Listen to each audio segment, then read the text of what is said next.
Okay, today's reaction is the 13-year-old girl who lost her life to a monster by Mori. The original name was Destiny, but he changed it to Mori. So, let's see what he's talking about. This is crazy, man. Like if you like it, subscribe if you're new, hit the notification bell, and share this video with all your friends. That'll be very helpful. And let's just get into this video. And remember, an original link to this video will be in the description down below, so make sure you check it out for yourself. 13-year-old Tristan Bailey was found dead on May 9th. She was found in a wooded area near her neighborhood covered in stab wounds. And when Sheriff Robert Hardwick was interviewed, he mentioned that he didn't want to disclose the specific number of times she was stabbed. But according to another updated statement from the sheriff himself, he said, and I quote, "It brings me no pleasure to be charging a 14-year-old as an adult with first-degree murder. It was clear to us after we looked at what happened that it was not only appropriate to charge the defendant as an adult, but it was really the only charge we could make." And per an article from abcnews.com, they say he offered new grisly details about her murder, noting that there were 114 stab wounds found on Bailey, citing the medical examiner report, and at least 49 of those wounds were to the hands, arms, and head that were defensive in nature. Quote, "She was fighting for her life," Larisa said. To say it was horrific could arguably be made an understatement. And a lot of you may not know what a defensive wound is, but per Google it says that defensive wounds are any type of injuries that result from an attempt or repeated attempts to defend against an assailant using such sharp-edged weapons as knives or blunted instruments such as fists and clubs. Such wounds are usually deeply indented stab wounds, but can be either blunt or sharp in nature. So while this presumed psychopath of a 14-year-old boy was trying to murder Tristan Bailey, she was actually fighting for her life. She must have been putting her hands up and trying to block her face, and I just can't imagine what she must have been going through at that point in time. That has to be the worst nightmare for any girl. She should went for the nuts. To be fighting for your life like that in a situation of which you don't know if you're gonna survive or not. Pro tip: any of you fighting a dude, go for the nuts. Tristan Bailey was a cheerleader at Patriot Oaks Academy in St. John's, Florida. Multiple media outlets have posted pictures of her smiling with braces and blonde hair in cheerleader uniforms and fancy dresses. And in these photos, it showcases her to be a fairly happy-looking girl. But once her death was announced, it brought her entire community to a standstill. She was reported missing on May 9th. Earlier on the same day that she was found, someone with her description was found on surveillance video in a residential area with the sole suspect in the case around 1 o'clock that morning. And later, around 3 in the morning, the suspect was seen walking back carrying some clothes. And this suspect is a 14-year-old boy, often unnamed by multiple news sources since I suppose they're uncomfortable with disclosing the name of a minor. However, there were other news sources that disclosed his name, and his name is Aiden Fucci. However, before Tristan was found, and when he was still only considered a witness to her disappearance, Aiden posted a selfie of him in the back of a police car making a peace sign with the caption, and I quote, "Hey guys, has anybody seen Tristan lately?" I mean, honestly, at this point in time, although this kid is not convicted of anything because they're still investigating the story, I'm pretty sure that this guy did it as they were the only ones seen on camera together after midnight. And then he goes ahead and posts this kind of picture while sitting in the back of a police car, I guess being smug or trolling or taunting the victim and her family. I mean, if it turns out that he actually didn't kill her, he's still an asshole for trying to make a joke out of this thing. I mean, really. In any case, he's currently being held on one count of second-degree murder by the Department of Juvenile Justice. And the evidence they've compiled against him is as follows. His image on the surveillance camera, along with the someone that fits Tristan's description, another video of him walking back alone later that morning, along with, and I quote, "several items of evidentiary value were found in the boy's room that have a presumptive positive test result for blood. However, exactly what these items are have not been disclosed to the public." But what's most shocking is that Aiden apparently made several admissions of guilt when being interviewed by the police. I pushed forward.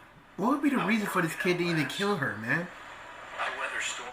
After he was arrested, there was a Zoom hearing to discuss his detention. The judge ruled that he is to be held in juvenile detention for at least 21 days. And during this hearing, Aiden didn't make a statement, nor did his attorney return message for comment. Also, Aiden's father was reported as showing little emotion towards this hearing. His mother, on the other hand, was crying her eyes out as he was read his rights. And obviously, when you're dealing with criminal cases like this that involve minors, it can be a very tricky and bumpy road to traverse, since this whole case will determine how Aiden's future turns out. You know, a lot of people are just worried that charging someone with something so intense at such a young age could make it so that they could never repent and have an opportunity to live as a free adult. However, Sheriff Robert Hardwick seemed to have a harsher stance, saying, and I quote, "I can tell you that the man is a cold-blooded killer. And I hate to say man because he's just a child, but he committed a man's crime." Yep, I know. This entire thing sounds crazy,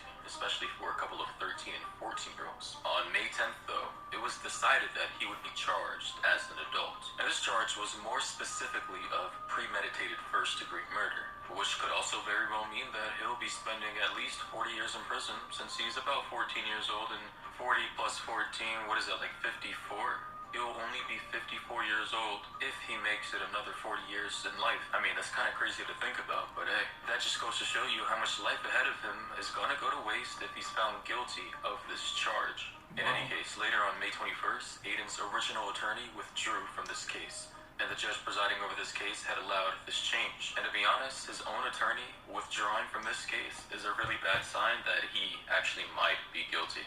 But I think it's very important to tell you guys that apparently it's not because the lawyer wanted to leave, but it's because Aiden's family couldn't afford the lawyer fees, and so they applied for indigency instead. And I know, a lot of you may not know what that word means. Hell, I didn't even know what that meant 5 minutes ago. But apparently, if a person, a family, or defendant is too poor to afford a lawyer themselves, they can have one provided to them by the state via indigency. New word of the day, indigency. Indigency, suffering from extreme poverty, impoverished, archaic, deficient, totally lacking in something specified.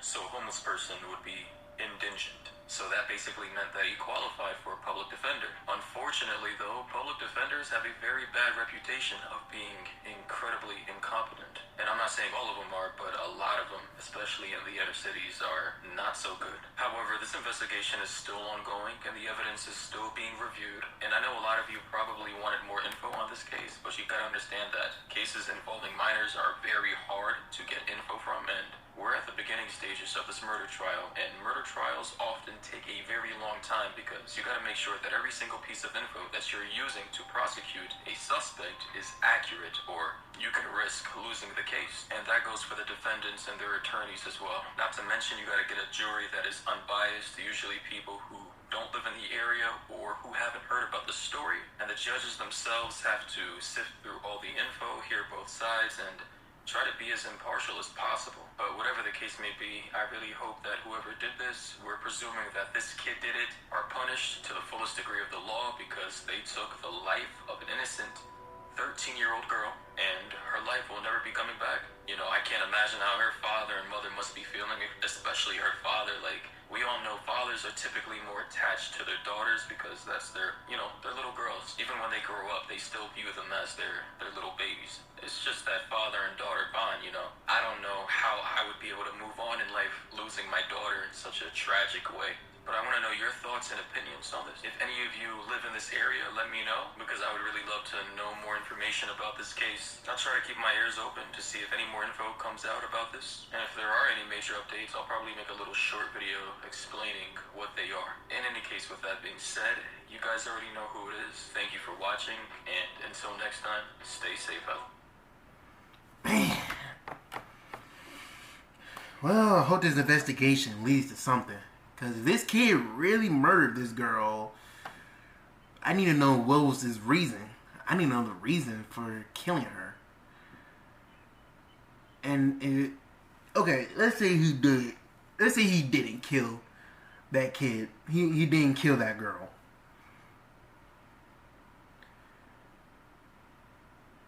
He just went up and did that post, making a joke out of the whole issue. And the girl is dead.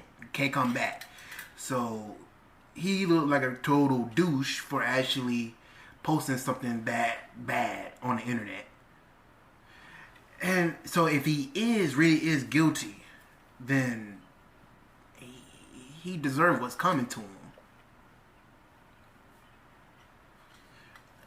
Man, this is crazy. Man, I wish I could go and investigate this thing myself.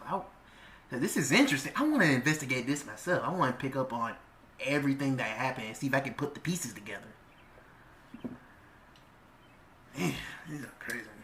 But yeah, stay safe, stay smart. Be careful who you talk to. Be careful who you mess with. Always protect yourself. Be able to protect yourself, man. Protect yourself and others around you. So, y'all take care. Be breezy.